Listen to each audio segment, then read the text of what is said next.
my name is Heather and I am coming from Heineberg Elementary in Wiesbaden, Germany at one of our amazing art studios. We have two, so we are lucky to have two art teachers at our school, which makes for a great collaboration and bouncing ideas off of each other. Anyway, I've been asked to share a lesson with you that is one of my favorites, and I usually offer it to my fifth graders at the end of the school year when their excitement for school is starting to wane and they need something that's going to get them excited about being in the art class. Perhaps it's something you've done before. Hopefully it's not. Hopefully it's something that is interesting to you and that you can use in your own classrooms.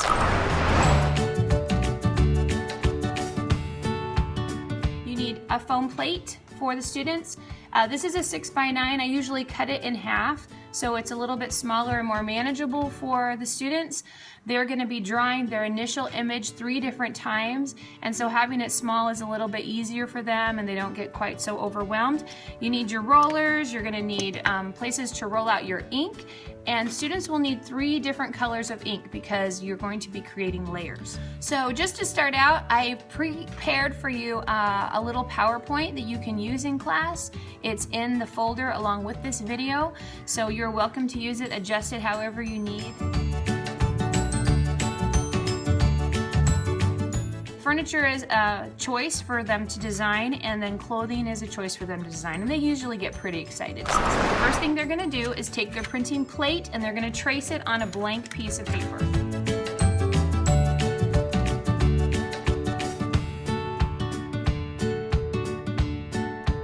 Then start their drawing on the piece of paper for their sketch, for their plan. And I tell them that they have to have as many details, whatever their plan is going to be. If they're going to create a background, now is the time to do it, now is the time to show it. Once they have traced the shape of their printing plate and know the size, then they need to draw their image inside with as many details as possible. So I chose furniture for my example today. So now they're going to take the piece of paper and lay it on top of the printing plate, like so. And I tell them to use the light from the ceiling to get it aligned so that it's perfect when they're pressing on top to transfer their image onto the printing plate. So then they're going to trace really hard, pressing hard, trace all the lines that they want to keep white.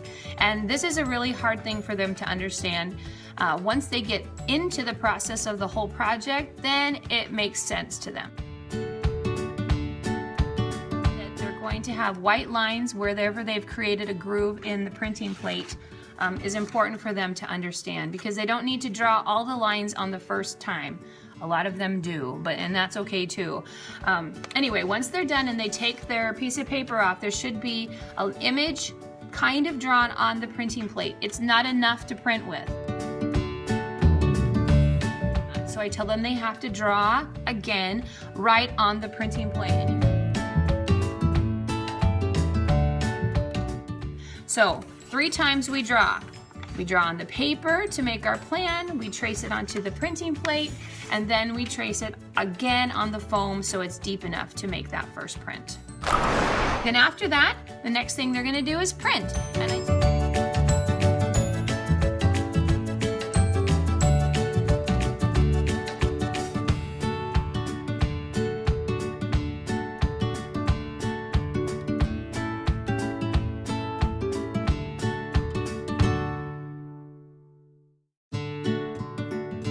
So they need to print at least 3 times, and then they wash their printing plate off. And the next step is, after they have washed their printing plate off, they're going to draw directly on the printing plate whatever they want to keep. And when they print directly on top of what they already printed, and you'll have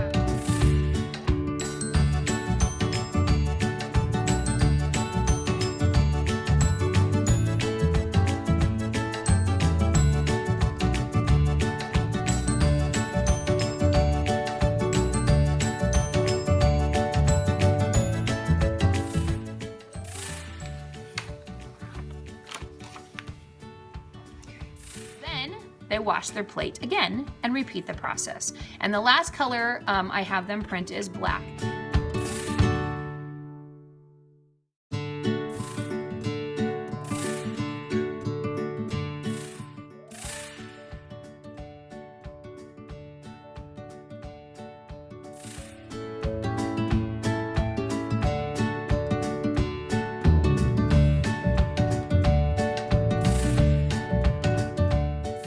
Once they have completed the 3 layers, then we talk about how to number prints using a fraction and them signing their prints so that I can read it well enough. And then that's our addition and we're all done. So this activity supports part of our new National Core Art Standards. It's important that kids learn how to create art in different ways with different materials, and also to be thinking about things that they're passionate about. They're very passionate about what they look like and how they're presented to their peers. So being able to be fashion designers or designer of some sort is very interesting to me. It's been great to be with you today, and I hope you enjoyed this tutorial. I hope it inspired you in some way to do something different in your classroom if you haven't done this before.